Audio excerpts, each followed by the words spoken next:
Assalamualaikum warahmatullahi wabarakatuh. Baik, di sini kami dari kelompok 3 akan menyampaikan materi mengenai emosi dan mood.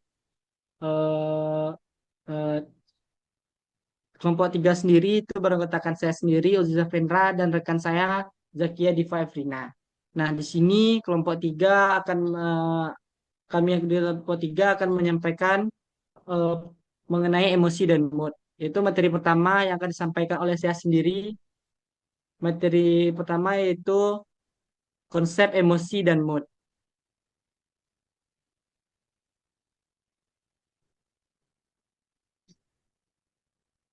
Emosi dan mood atau suasana hati adalah dua konsep yang seringkali saling terkait namun memiliki perbedaan yang signifikan.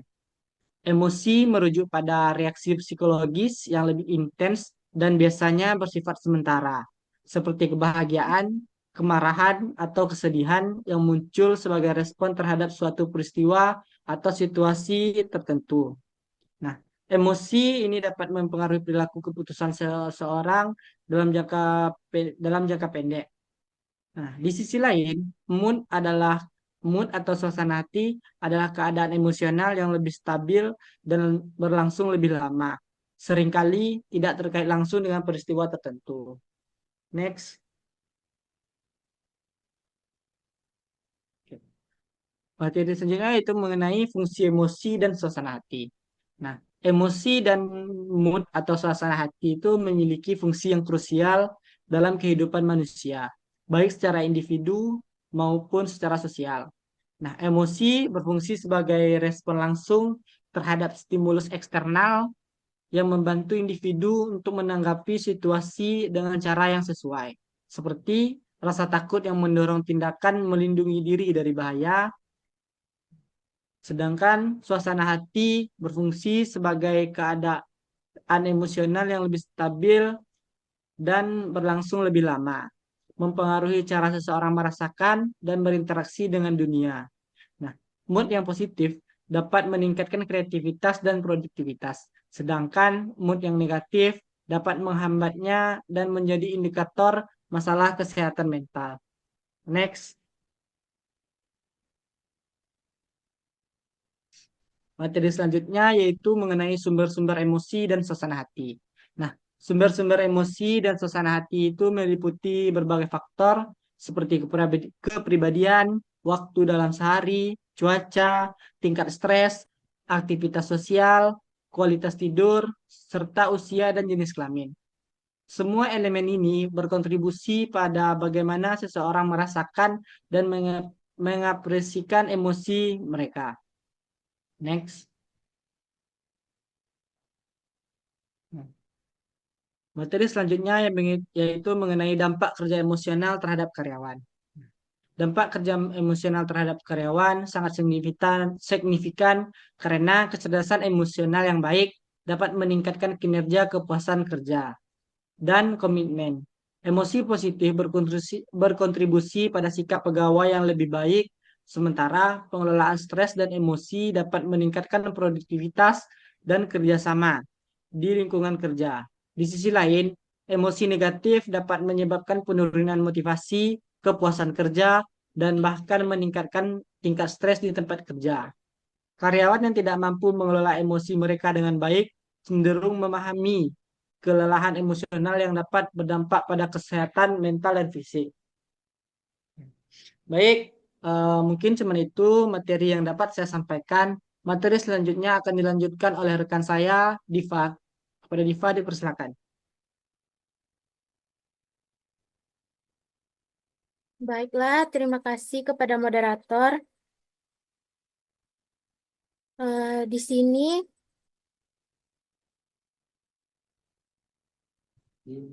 saya akan menjelaskan mengenai teori peristiwa afektif dan aplikasinya. Teori peristiwa afektif yang dikembangkan oleh psikolog seperti George M. Alport dan Richard Lazarus menekankan bahwa emosi dan afek atau perasaan muncul sebagai respon terhadap peristiwa tertentu dalam kehidupan individu.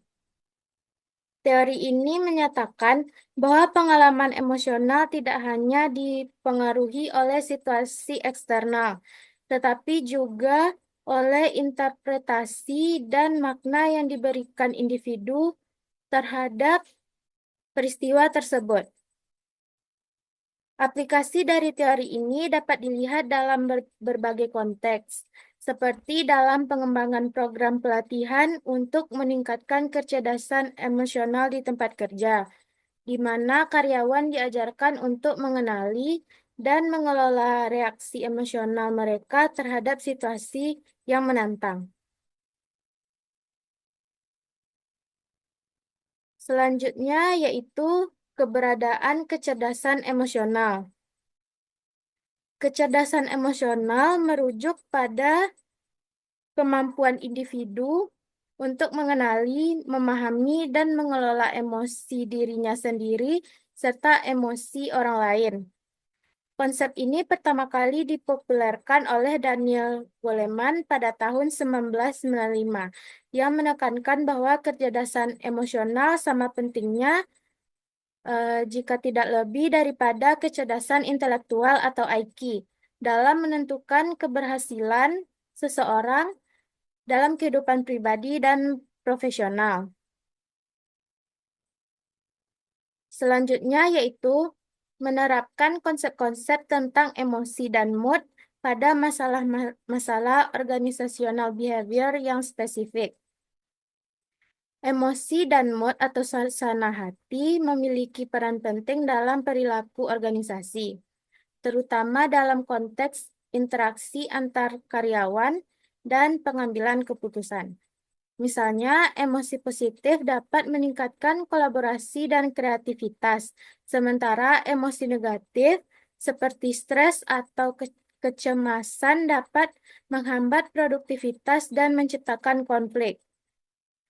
Penerapan konsep ini dalam manajemen sumber daya manusia dapat membantu menciptakan lingkungan yang lebih sehat dan produktif dengan memperhatikan kesejahteraan emosional karyawan sebagai bagian dari strategi organisasi.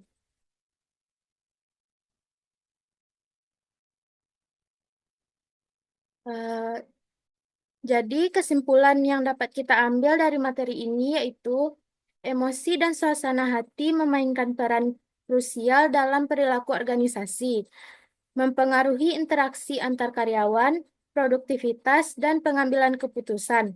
Dengan memahami dan mengelola emosi serta suasana hati di tempat kerja, organisasi dapat menciptakan lingkungan yang lebih positif, meningkatkan kolaborasi, dan mengurangi konflik yang pada akhirnya berkontribusi pada kinerja dan kesejahteraan karyawan secara keseluruhan. Baiklah, sekian materi yang dapat saya sampaikan. Saya kembalikan ke moderator. Oke. Baik, terima kasih rekan saya Diva yang telah menyampaikan materinya. Mungkin cuman itu materi yang dapat kami sampaikan. Terima kasih bagi yang sudah menonton dan semoga videonya bermanfaat. Kami akhiri dengan Assalamualaikum warahmatullahi wabarakatuh. Audio Jungle.